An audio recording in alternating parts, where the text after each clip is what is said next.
Because you are a giver empath, make sure that you don't fall in love with a taker. Because a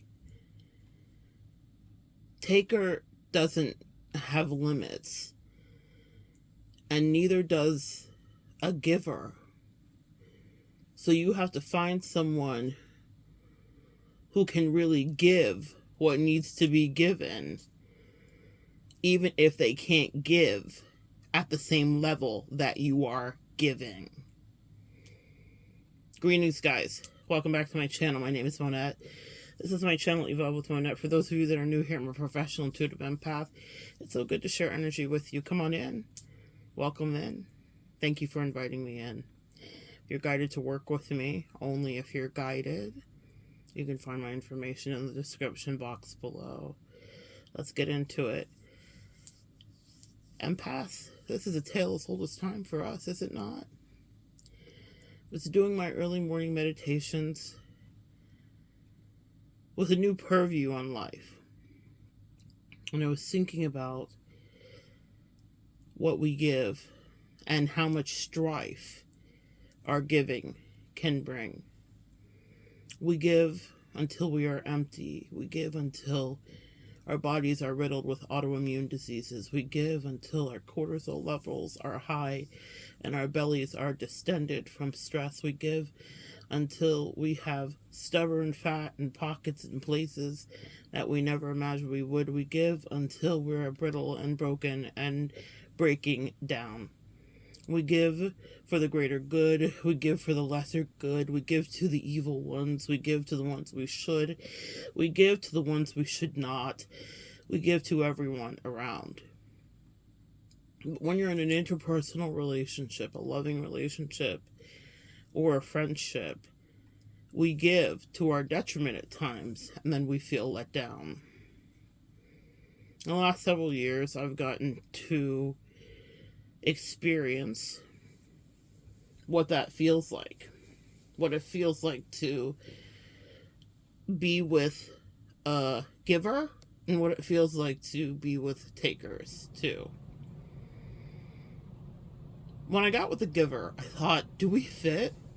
It's something that I said to her. We were both the kind of people that filled others up. So I didn't know if we had the right parts. Think about a plug, you know, the male and the female parts of a plug, the receptor, the thing that plugs in, the male part of the plug. And I thought, we both fill. Do we know how to receive?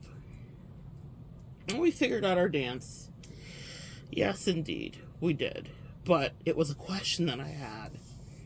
After all the years I'd prayed for being with a giver, I almost didn't know what to do when it was in front of me, because I was out of balance with my femininity. Hear me out. Feminine energy receives.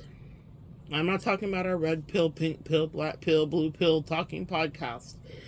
I'm talking about the nature of a womb. I'm talking about the nature of our space that we fill, that we give life from, that we fill, that creates, that menstruates. I'm talking about the fact that we receive in every way, that we have everything we need to sustain our bodies and to sustain life for many, not just for us. So it is imperative that if you're in balance in feminine energy, that you're able to receive. And what I find with my empath collective is that we can be out of balance because we overgive. And that would be more masculine energy, to give in that way. We associate our feminine archetype with nurturing, right? We are the protectors, and not protectors like men, but we are the nurturers, and, you know, we kiss the boo-boos, and we edify, and we disseminate the stress of the day.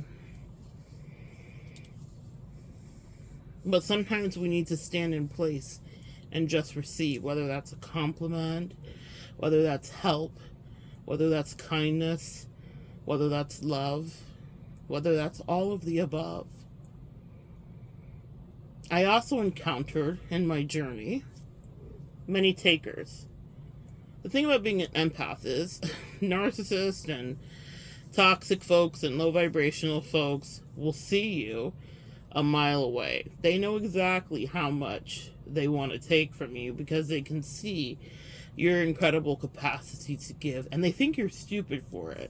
I've had many of them in more sober moments tell me how naive they felt I was because of the way that I did give. But it didn't stop each and every one of them for feeling like they caught a lick, which is a colloquial term for someone stupid from whom to steal from, essentially. Someone who is dumb. Looking like I caught a lick. That's a song from Cardi. It would be someone with whom you could perpetrate a crime upon because they're not smart enough or fast enough to realize that you're taking and taking and taking. Narcissists and low vibrational people love that energy. And they might pretend that they're givers too, but really it's so they can get proximately close to you. And it's so that they can steal from you. That's what takers do.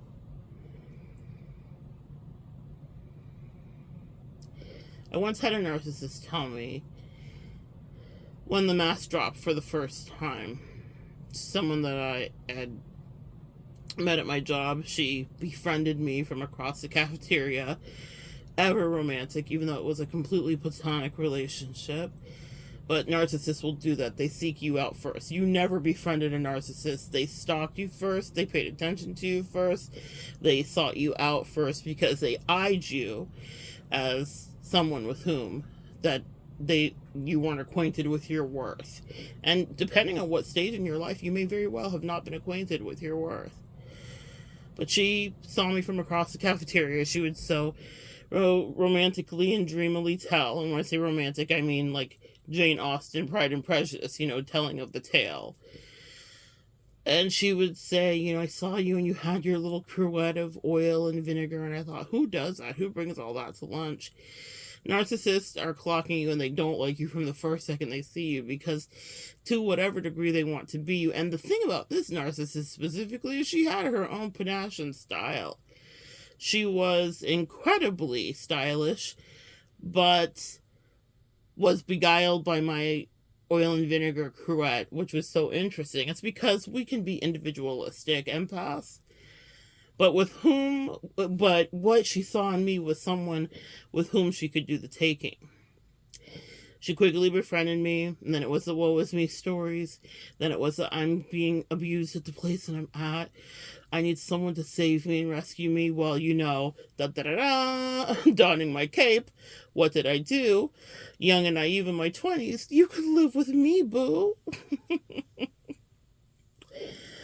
Now, what's so funny is I had moved back from Alabama, and I was living with my mom at the time. I had moved in to live with my mom for the first time in 10 years. I left my mom's house when I was essentially like 15. And so I was in my mid-20s, and I'm back living with my mom for the first time in forever. I hadn't maybe been back home 6 months, got a job at this place, got clocked by this narc, and she saw someone with whom she could take. Oh my gosh. What I did was I learned. That's when Dave Chappelle was all the rage, the Chappelle Show, and the skits from Charlie Murphy talking about Rick James were everywhere. It was all over the zeitgeist. It was on the tip of everyone's tongue about how if there was a boundary, Rick James did not have the actual glasses to see one. That he was a perpetual line stepper, as Charlie Murphy so brilliantly put it, and fuck my couch became a thing. Well, this narc was the embodiment in my life of Rick James. It's Rick James, bitch. She was so entitled, as all narcissists will be. Now, I could laugh about it years and years later after I got hurt the fuck away from me. But the truth is, the first time that I saw the mask before I even knew the word narcissist and understood the verbiage, because back then we didn't have it, right? She was it was like cleanup day, Saturday, we put on our Frankie Beverly Maze, everybody's cleaning the house, and she was crouched down in the bathroom, in the bathtub, scrubbing the bathtub, and I was scrubbing the toilet, and we were laughing, having a good time. The beginning of a narcissist relationship is always mighty fun, filled with happy, good times. And then she said something. She demanded something of me, wanted me to do something. And I was like, oh, wait a minute. And I just am talking to her normally because I didn't realize our dynamic and that she had already established it. And she said to me, essentially, that there's always going to be a giver and a taker in the relationship. And that's just the way it had to be. There was always going to be the nice one and the mean one. And clearly the mean one was she. And clearly she was the taker. And clearly I was the giver. She'd already clocked me. You see? She'd already clocked me. She said other things, but it just took my breath away because it was so mean. And it was what we now know, the beginning of the devaluation stage that happens with narcissists. First, I was pedestalized for my cruettes of oil and vinegar, glass, magic, sparkles, glitter. And then I was told essentially that I was a stupid piece of shit who was going to take her abuse, because that's what I was on earth for, was to just take it. I was appalled. I spent the next several months trying to figure out how to get her out of my house. And when I tell you she rained a holy hell upon me, triangulating me with my mother, triangulating me with everyone else. She had her boyfriend over. She didn't want my girlfriend over. It was a nightmare on Elm Street. She was so fuck your couch as it could be. So it's Rick James, bitch. It's actually me. It was her in the flesh. It was him. They had switched places. Minus the cocaine. That's the only thing I will say. She didn't do drugs besides smoking a little weed. But she was just as rude as she could be. And it took actual almost coming to blows. And I'm not a fighter, y'all. I'm not a, what do they say? I'm not a lover, I just crush a lot. I'm not a fighter, I just crush a lot. I'm not a fighter. I'm not a physical altercation because of the trauma I had from my real narcissistic father, who was bipolar and so abusive it would take your breath away. And so that was something I abstained from. I fought with my wit. Still to this day, that's my preferred choice. But she was physical and bombastic and loud and entitled and overwhelming. I'd never dealt with anything. I thought I have invited the devil into my house because I wanted to give and give and give and give, because I believed her sob story, because I let her play me. And what, to my shock, in that moment of our day of Frankie and Beverly, when she was crouched down in the bathtub scrubbing vigorously, and she let leave her mouth the truth of how she saw me. And that means that that's how she always saw me. I finally got her out, long story short. But we went on to have a tumultuous relationship because I didn't understand that I was dealing with a narcissist. Her pulling me in and pushing me out and back and forth and heightened escalations of drama. We were platonic, but my God, you couldn't tell. It felt not romantic in a way where I was into it, but it felt like drama you would have with a lover. We even ended up in therapy together, and that's when I learned firsthand, nothing is wasted, guys, that narcissists play the therapist too. I would listen to her in therapy. She had a whole man she was married to, but decided I was the person she needed to go to therapy with. And my dumb empath, uninformed ass decided, yeah, let's salvage this relationship because I'm that girl. And I realized that it wasn't for salvaging anything. It was for me to get inside and climb inside of the narcissist world. Now I do narcissistic recovery coaching. I get people out of relationships. I've literally talked people down off the ledges when they're on a holiday weekend with someone who's gone rogue, and they're on the phone with me like it's Romeo and Juliet, and I'm at the bottom of the balcony telling them what to say. Wherefore art thou, freedom, find me, okay? But all of that happened because I was inside of those spaces and got to see the ever-changing mask and faces of people that are forever in denial of their psychosis. And they just take and take and take, and they fake and fake and fake, and they don't really get help, for goodness sake. That's why I can tell someone today who works with me, sweetie, you might be able to get him in therapy, but who's really going to be doing the therapy? Because as far as the narcissist can see, there's nothing wrong with them, actually. But they need a therapist to triangulate you with so that you can feel even more crazy. Nothing is wasted. I am grateful for those moments with that crazy Rick James bitch. Oh my God.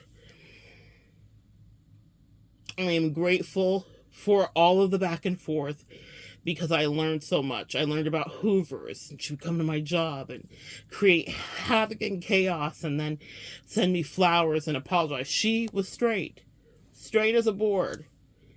But she played games like all narcissists do that I could not ignore. And now I get to use that to help you.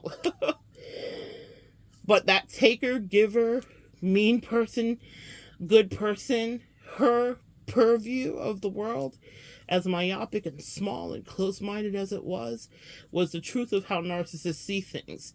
She was just sociopathic enough to just tell me, this is what it's going to be, sis. You're the giver and I'm the taker. Duh. So now give me your shit. And she wanted to take all of it. My house, my home, my mama.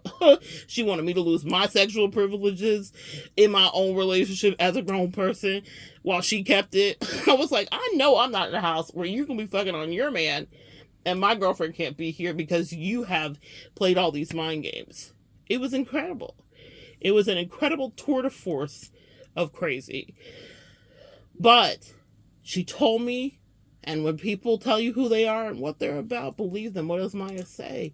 She told me right from the beginning on that Frankie and Beverly Mays day that she intended to play me, that she intended to take from me, that she saw me as a dummy, that I was the giver, and she was the taker, and that's just a natural order of things.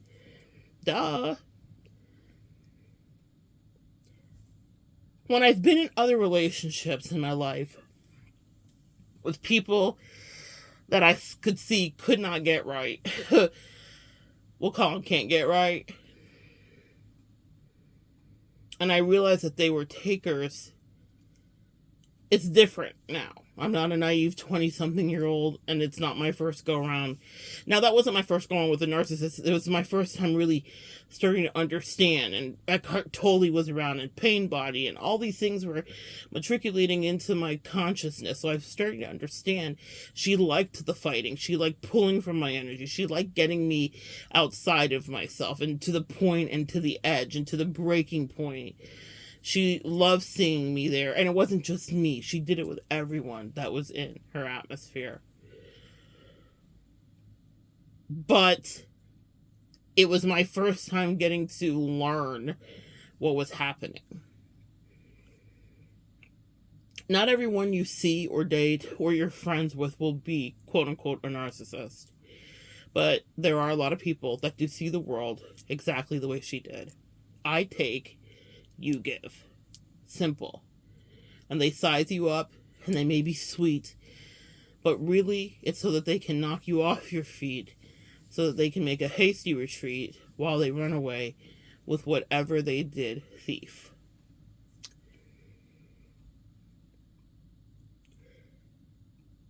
I've done a lot of work since that relationship. But it doesn't mean I didn't run into characters that saw me and wanted to take whatever they could. Take a piece of my heart, take some of my money, take my energy, to be sure, because that's actually, I think, the most valuable thing that I have in my storehouses is my energy, because it's worth gold. It changes lives. And the same is true for you, empath. You do it day after day, time after time. You have so many stories you can tell, and so many you have shared with me here. You guys are givers, and that is to be so clear. So what do you do if you're not paired up? Like, I started this conversation with like a giver that's like you, where you're like so much alike you think the parts won't fit. But you're tired of taking all of the narcissist shit, and you're tired of taking all of the low vibrationals, plots, and schemes. You want a happy medium. You want love. You want equanimity. You want reciprocity, or something in between. But someone may not have the same thing to give as you. You know, I once heard a sermon preached about people that are 10-gallon hat people. You know, it was a Texas preacher, and he was saying, you know, somebody might have a 10-gallon hat, and you're going to people that are a fedora hat type of person, or a baseball cap type of person, and you're wanting them to fill up your 10-gallon hat, but they don't have the capacity for that. And it just changed my whole paradigm. It shifted a whole paradigm for me about the way that I saw what people could give and take. And if I was assessing properly, if I was with the right person, for goodness sake. But sometimes when you're soulmate dating and or dating and or friendship dating, just platonically, someone may not have exactly what you have to offer, or have your, amount of experience or history. But what I check for, and this is something I want to admonish for you to do, is to see if they're going to try to meet you where they need to meet you. I began this by saying, be careful if you fall in love with a taker if you're a giver, because you have no limits, and neither do they. They will take and take and take until you have whittled away to nothing. In the last couple of years, I got to be around two specific characters. And their signs don't matter, but one was an earth sign and one was an air sign. And they were both takers. And they saw me as a lick. Now, the difference is I'm not the same 20-something-year-old girl that's taking any narc shit. In fact, my secret side quest, side mission, is that I'm on some demon slayer time for narcissistic ambitions. It's my favorite thing to do. I love when they think, I have clocked you, I'm going to roll you up, yum yum, get me some. Now, it doesn't mean that I don't pay a cost in some of these exchanges or these battles or these wars, but it means that I'm exactly the right person that God always had in store for them to intersect. I'm a karmic dead stop. I'm a deadbolt. I'm a dead end. I'm crashing into G-forces with them. They can't get past me. And then that means subsequently they can't get past anybody else ever again. Because once I intersect these people, like a lot of you do, then after they intersect and have a run-in with you, empath, then the rest of the world finally sees their truth. We unmask people. But I look like this soft little jelly gumdrop, yum yum, get me some. I look like a lick. And I learned that from that first, well, not first, but one of the primary narcissists, one of the pivotal teaching narcissists for me. Oh, that's how you see me. And then I welcome them in because I have fortified myself with my spirituality. But here's the deal. Even if it's not a full narcissist, is someone going to try to meet you and give back to you to the same level or to some degree of what you can do?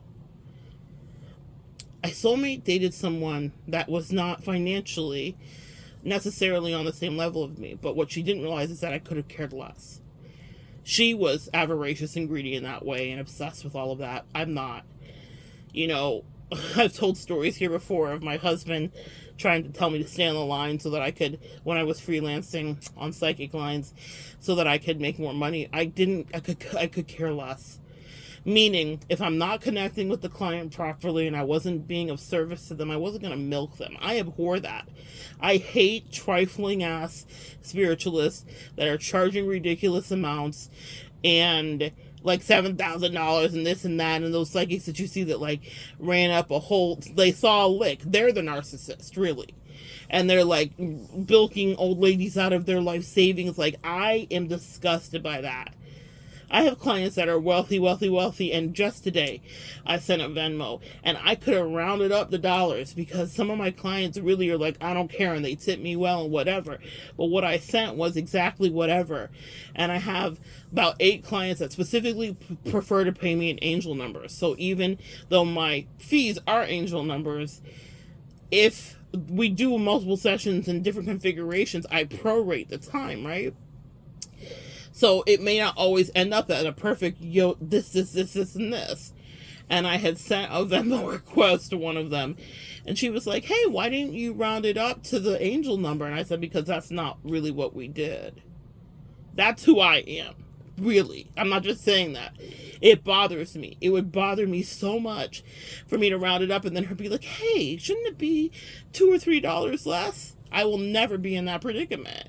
I always tell the truth regarding that because, as Maggie says, God hired me, who gonna fire me, right?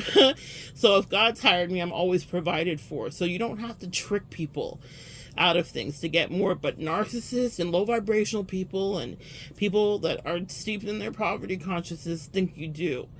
They see you and they want to trick you.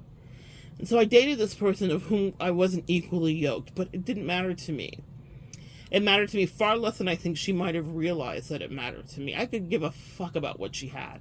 I knew that she wasn't going to be able to trick on me the way I was going to be able to trick on her. And even the word trick implies transactional relationships, but it wasn't. We weren't transacting.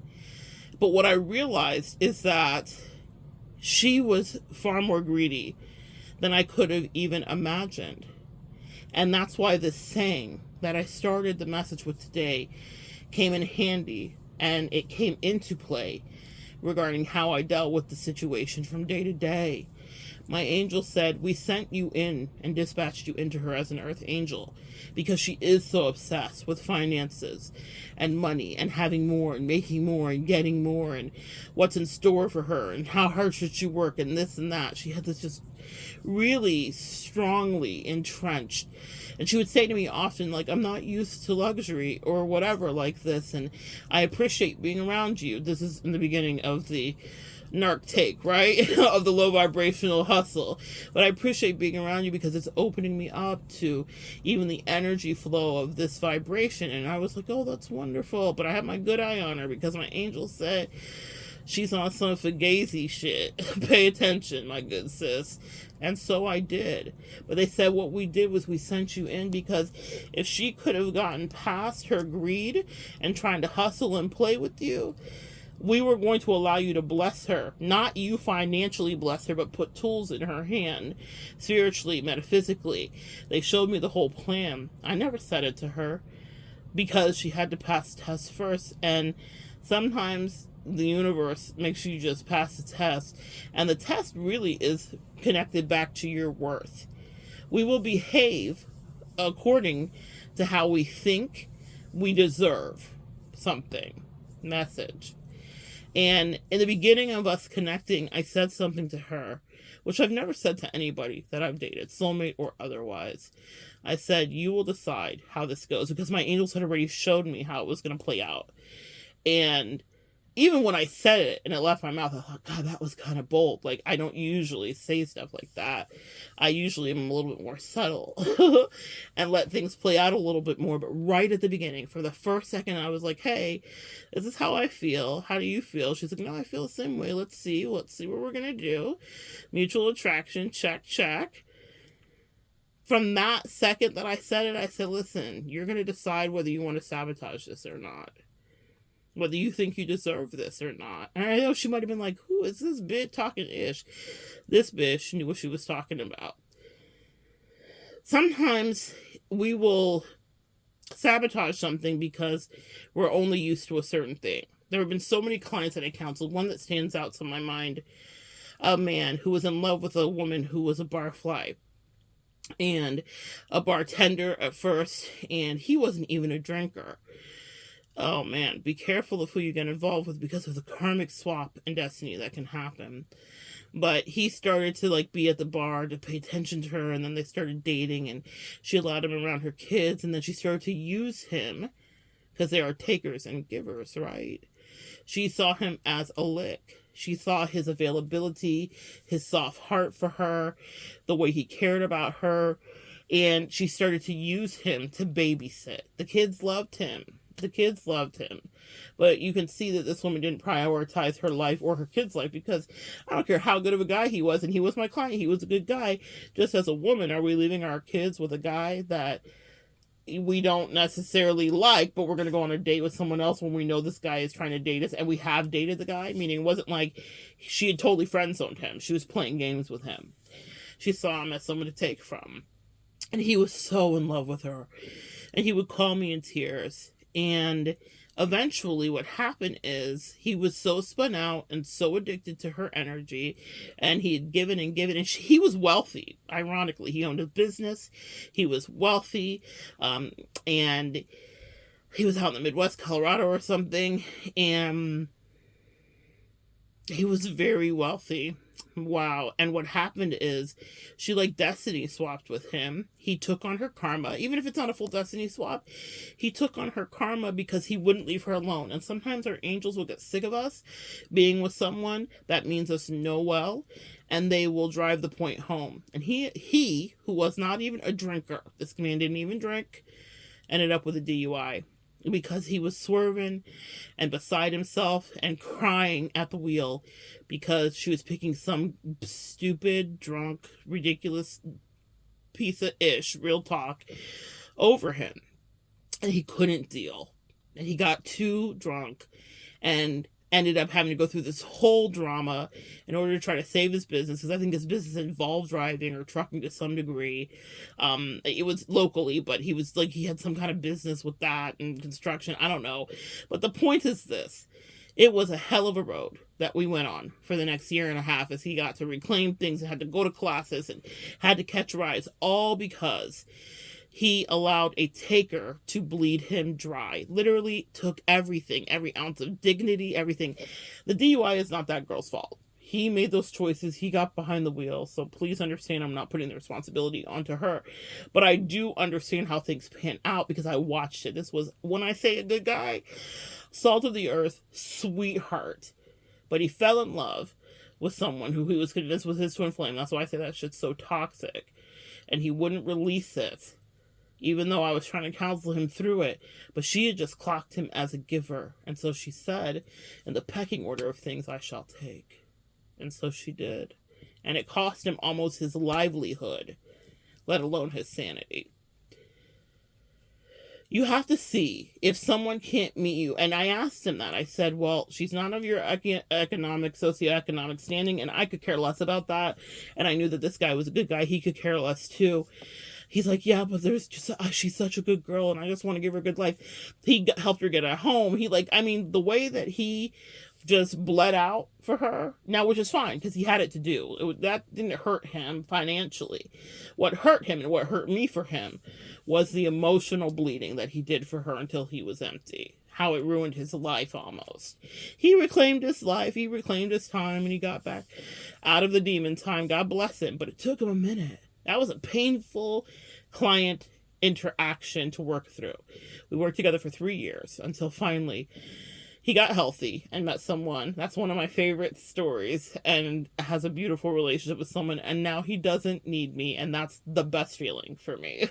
He calls still to check in, but he got into a healthy relationship, and the psychosis of the twin flame nonsense left him, and he realized that he was lucky to escape with his life, but he almost didn't escape with his life because he was with a taker who thought everything she was doing was right. when I was seeing that person, and I knew that she was not going to be matching me dinner for dinner or Airbnb for Airbnb. I knew what my role was in her life, actually. But I was like, but there are things that you can give energetically, emotionally, right? There were a lot of things that she could give, but even in those areas, she was stingy. And that's when my angel said, you cannot give her the keys to anything, because absolute power corrupts absolutely. She is not altruistic. Her soul is not healthy and good. She does not want to do good for the sake of the world. She wants to do good for the sake of her ego. And also, because she's coming from a poverty consciousness, she wants to just have it. It's more avaricious.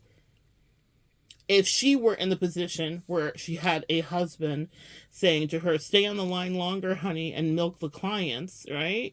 My husband's a Capricorn, so that's his mind frame, God bless. What they say in the South, bless his heart. But that's not my route. That's not the route that I go. And in our marriage, then he got to see the seeds that I sow always come back to me, and they flourish. Because I'm not on some bullshit. I'm not using this as a hustle. I live it. I love it. This is my life. If I'm working with you, I'm not just doing it to collect. I'm doing it because I want to help you figure out what's next. I want to see you take flight. And because of that, I'm blessed abundantly. Even if I feel like I'm in a dark night. But in that connection, there was so much stinginess and greediness and withholding, and her playing so many games. And my angels are like, are you insane? You really think you are going to give her the spiritual magical key to make more money and to become a worse person? Because that's what money does, is it magnifies who you really are. Like my client, for example, he was a great guy. And he did everything but teach that girl how to actually fly. He enabled her, I would say, to be honest, because there were some things I wouldn't have wanted him to do. But again, when I'm working with my clients, I'm not telling you what to do. If the angels don't tell you what to do, I'm not telling you what to do. I am guiding and I'm helping you. And you got to come to your own conclusions, because we all have free will. But there were some moments where I was, wincing and like, oh, geez, God, don't do this. But he had his free will, and that was his bitter pill and his lesson to learn. And he had to learn it. Sometimes you have to get burned, just like I did. Not to say everyone needs to, and not to say we all have to go through this abusive cycle in order to get the story. But the first story that I told you about the narc that I allowed in my house, the devil, the Rick James, had I not had that experience, I couldn't be the teacher I am today. I got to climb inside of the crazy, even though at the time I was like, oh my God, what have I done? This is the worst freaking situation of my life. But I got through it, and you get through it too. But if you are a giver and someone wants to take from you, then ask the question, what is it that they can give you? I thought that was such a brilliant quote. Then you've got to give at the level that I'm giving. Otherwise, it's not giving. And what am I giving? That was the existential question that I spiritually laid out before that person I was soulmate dating. It wasn't in spoken word. I did question her withholding out loud and clearly, so there was real communication about it. But I didn't tell her about the metaphysical spirituality that was just underneath the surface. I didn't tell her about what was at the end of the rainbow and what her golden ticket would have been had she had actually been kind to the earth angel that was dispatched in. She very much was beast, and a lot of us have been beast. When the high priestess is cloaked in tattered, teared clothes and looks like a homeless person at the door, she saw me and how I was presented, saw me even with my cane. She saw me probably at one of my lowest points, and had such an incredible opportunity to behave humanely. And it doesn't mean that she didn't have moments of kindness, but deep in her heart, there was this mean, not just mean girl energy, but it was more pity than it was reciprocity. Does that make sense? Little did she know who I was, really. I didn't unsheath my wings and I didn't do a bunch of magic things around her. What she saw was more fiscal and financial, and it was simple. That's simple. That means nothing to me, really, truly. But my angel said, and some of the stuff, I will tell y'all, they were like, don't give this to this person. She doesn't deserve it. She doesn't value it. She'll never understand it. This is not anything that, it won't be replicated. Like, I got it. But I wanted to do that. See, that's free will. The angels will advise you just like I advise my client. But we don't always listen, do we, right? We still can do what we want to do. And I did what I wanted to do. And they said, we could have saved you this, and this. And I said, but angels, y'all know that's not what I'm in it for. And they said, yeah, but she didn't deserve it. We heard what she really was saying about you. We heard what she really thought about you. We heard how she was triangulating you. And I knew it too. That was outwardly something I was dealing with. But the deeper part, sometimes your angels will hide the more hurtful things from you because it would break our little empath heart. But the assignment that we had was a real one because we had spiritual work to do. They put me with a taker and they said, you're a giver. Now let's see what you both do. They really do put us into the gladiator match together and they watch from the rafters, our angels and our ancestors. They watch with peals of laughter. What's she gonna do? What's he gonna do? What are they gonna do? What will they do? Now, they knew what she wasn't going to do and what occasion she wouldn't rise to. And that relegates her to whatever lessons that she was mandated to. But they also were testing me. And that's a test that you might be going through, empath. And I want to make that a full circle understanding for you.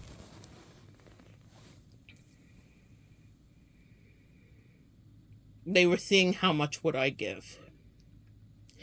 When I realized that she only wanted to take, and I'm not talking again about just the financial part, but that she wasn't even going to reciprocate what she was fully capable of giving and playing a part or playing her part, they said, what are you doing, my good sis? That's my angels and ancestors to me. They said, she doesn't have to match you financially. And little does she know that she's probably run into one of the few people in the world that's never going to be looking at her as an unequal because she can't match you financially currently. Because had we stayed connected, she would have been able to, in her own right and on her own merit, not me gifting her or giving her. I would have ensured that if she wanted money, she would see it in a certain kind of way. That's the rule of camp. Leave something better than you found it. Leave someone better than you found them. But only if they're integral and they deserve it. We all have the TikToks. We all have the Instagram. And we all see all, like my favorite guy I watch is Jimmy Darts. There's a lot of people that do it for like poverty porn and it really like upsets me, but Jimmy Darts actually feels legitimately like he means it. Hopefully there's no a scandal that comes out about him, but Jimmy Darts will go find someone to give money or take a kid to a game, and everyone always has a sob story, because the thing about it is we all have a sob story. Just because we're walking through Walmart doesn't mean that our world isn't crumbling. I don't think they're making it up. I think you all can relate. Some days life is falling apart and no one knows but you, right? So he happens to talk to the person, he'll find out what's going on, and they might have finished their last cancer treatment, but they gave him the last dollar to get something because he asked, and he blesses them abundantly. That is real earth angel energy. Jimmy's a real earth angel, right? He shows up, and some of the people have said it. Hugged his neck. Oh my God, I didn't know what I was going to do. He does GoFundMes and Kickstarters and all that stuff and raises thousands of dollars for people for housing, 30,000, 50,000. It's crazy. He is blessed abundantly.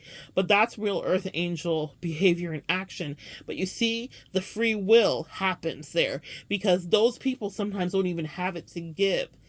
But instead of taking, they give anyway, and then they get blessed in a way that blows their mind because they chose to go above and beyond when they felt like they only had a dime. It's not, again, about financial things. It's a metaphor for the kind of energy that any person in your life will bring. The person that I soulmate dated was not going to be able to match me financially. Not yet, anyway.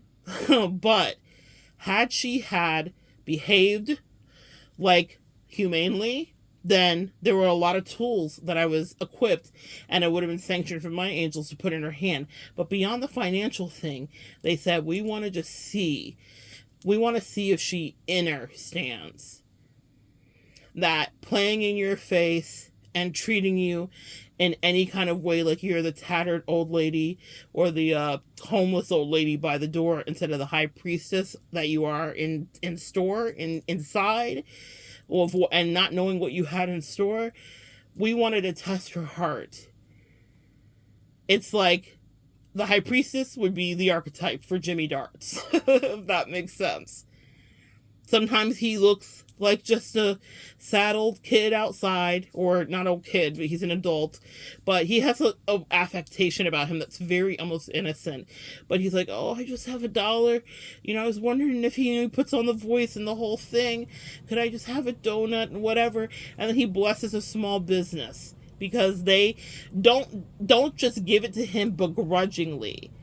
And they're not breadcrumbing, which is a lot of the energy that girl was doing with me. They're effusive, like, absolutely, take 2. You don't want more? I'm going to get you another drink. See, that's when you could tell whose heart is pure. A lot of people go around thinking that they live in that purity, but they are avaricious takers, and it's clear for anybody to see. And sometimes they will be put up against an earth angel like you to test that completely. That girl didn't know that she was in a test. And my angels were testing me too. How much are you going to let someone play with you? How much are you going to let this go on? Because now that you've assessed that her heart, it reminds me of Anubis. And it reminds me of the Bible. In the Bible, when they say the writings on the wall, the hand of God appeared magically, because magic shit be happening. And he wrote on the wall, meaning, tinkle. And the translation of that essentially is, you have been weighed in the balance and found wanting. It's so amazing to me how all of the spiritual texts and all of the mythology all have a similar thread about testing our humility and our humanity. Are you a giver? Are you a taker? When Anubis weighs your heart against a feather, it is to see if you were pure, if you were good. Can you pass through the next portal? And you don't get to decide. He's the arbiter. He is the decider. He is essentially the archetype for justice. Libra energy. Anubis will weigh the heart. Is it light as a feather? Are you Jimmy Darts? Or are you the avaricious, narky energy? No matter who you think you really are, we all play a part. And the thing about it is sometimes you're being tested and you can't see that you're being watched by the galaxy. What do they say? Integrity is the thing you do when no one is looking. It was very easy for that person to think she was getting over on me. She didn't know what she was forfeiting in her future. It doesn't mean that she won't go on, date, happy, be loved, do all the magical things. I'm sure she will. But there are choose your own adventure trajectories. And there are amazing doors to open. It's kind of like it's not Whose Line Is It Anyway. I said that because I'm thinking of the character that plays Wayne Brady. It's not Whose Line Is It Anyway. Let's Make a Deal. That's what it is. And he goes behind each door. Is it a whammy or is it like the big reveal? In every timeline you have with someone, think about anybody that you may have disconnected from. Think about someone that you may have decided it didn't work with. Think about someone whom it did work with. So, someone who decided to be reciprocal and not just take. There's a timeline of how things are going to play out and how it will go a certain way. And sometimes it's the whammy door and sometimes it's the big reveal that's in store.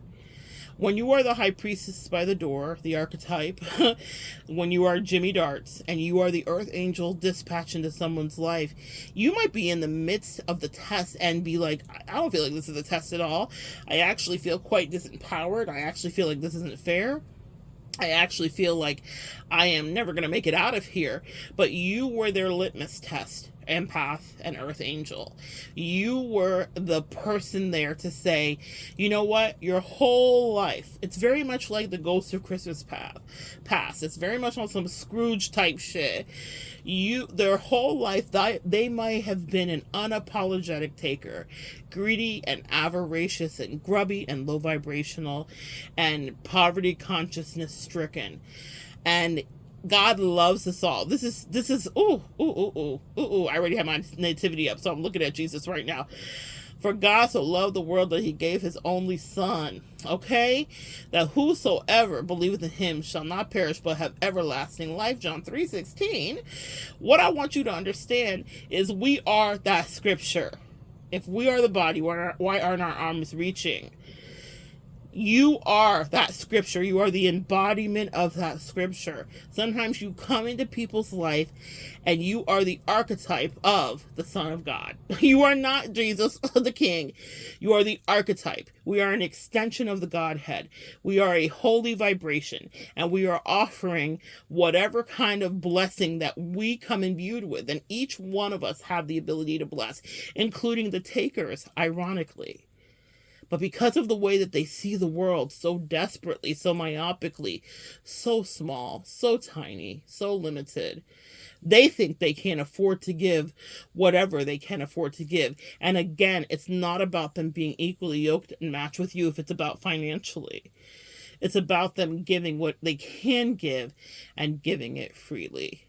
Not giving it begrudgingly, not breadcrumbing you, not accounting for things, not talking shit about it with you, but giving from the bottom of their heart. Had there been a moment of kindness instead of many moments strung together of cynical, maniacal game playing and shenanigans, it would have ended a different way. Not with the whammy, but with the big reveal. With the with the cosmos blammy of magic and new upgraded tools for that person so that she could put herself in exactly the position she wanted to be in. But her heart was weighed not by me, but by the people that oversee. And they said, my love, she's not ready. It starts out about giving and taking. But I want to always leave you, my sweet empaths, with the good news that is breaking at dawn. You always will move on. You always will escape. You always will understand when someone is just there to take. Sometimes we can have PTSD about the things that we've gone through and the people that seem to treat us badly with glee. But the angel said, we surround you, we watched you, and we guided you out of your own desert. 40 years and 40 nights, it felt like you walked in circles, right? But we allowed you to finally see the promised land and the light, your own personal land of milk and honey, where you could intersect and meet other tribe that are giving freely. Do not regret those encounters with those lower vibrational people that took so greedily, that couldn't see the bigger picture because everything was tight and small. Maybe you planted a seed, and maybe someday, if they decide to grow their heart like the Grinch, instead of always being on the take, they'll find some way to give, a better way to live. That's what we can pray for them. But we do not stop our forward motion. You only get one chance with that high priestess by the door. Do not miss your chance to blow. That magical, abundant, ever growing, ever flowing, ever expanding opportunity comes once in a lifetime. But for us givers, We make that opportunity day after day and time after time. Some people are lucky enough to intersect us. Some people are lucky enough to have us dispatched into their life because all we're trying to do is help them get right. But if all they've ever done is try to get over and take, then that's all they're ever going to do. And it will be their station and their permanent downgrade. See, you don't get a lot of earth angels that come through. You get a handful of us. And eventually you better wake up and figure out the right thing to do. So let's say someone really tried you and you're like, they're going to get another one of me. Maybe not exactly like you, but another opportunity. Maybe not exactly like what you gave, but another moment to be kind to someone with whom they would normally pity, with whom they would normally say you might be the outcast of society. So what do I owe you? You don't deserve much from me. But you were sent in, or they will be sent in specifically to see what will you do? Where is your integrity? That's the thing, angels, that I'm talking to.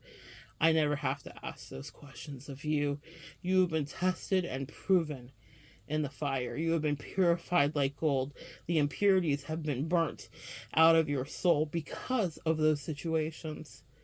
So when Anubis comes to weigh your heart, it is light as a feather. Because you consistently and every day do your part to change stormy weather into sunshiny weather for those around you. Because you give from an abundant place, a wellspring that is deep within you. Even after you've been hurt, even after you've been manipulated, even after you've been lied to, you still give a kind word, edification, and an opportunity to those that are dispatched into you. But we do it with wisdom now. Yes, I'm not still the same 20-year-old that almost got mollywopped by that crazy narcissist emotionally, energetically, and sometimes physically. I had to learn how to fight in those situations. I had to learn how to stand up for myself, specifically is what I mean. She was a verbal assassin. And now it's so funny to me when people unsolicited say that about me. I learned it from somebody. Nothing is wasted. Even our most narky narcs, our most taking takers, our most grifting grifters, they are teaching us something. They are making us. Yes, we are gardeners, but is it not better to be a gardener in the war than a warrior in the garden? If we are a gardener in the war, that means that when the narcs come and the takers come, we know how to use and wield our swords. We know how to be queen of swords. We know how to cut people off. We know what's in store. We know how to perceptively read body language and a shift in the weather and smell the pheromones of fear or someone who is going to be a forever taker who wants to come near. We have a super scion, super power that we're imbued with because of some of those battles with those takers and narcissists. So I don't want you to worry about what again if it happens to me. It couldn't if you're listening to this broadcast today. You have been set free. Stand fully erect and proud in what you have become. High priestess. Even if you wrap yourself in tattered clothes, there is something that cannot be stripped from you, and it's what every empath knows, is that you hold the power truly of proverbial spiritual life and death in your hands, and that if a taker comes your way, it was always God's plan for you to decide. You are not Anubis, but you decide by the way that they treat you what the next several years of someone's life will look like after they try you. That's real talk. That's a message. And that's a gift you give because of whatever piss they decided to take. Everything's always balance. Isn't that what that narcissist said? givers and takers. It lives rent-free in my head. She had no idea how that would play out for me and how it would forever alter the course of not just mine, but your destiny. So good sharing energy with you guys. Come back and join me next time. We'll continue to give to each other and evolve together.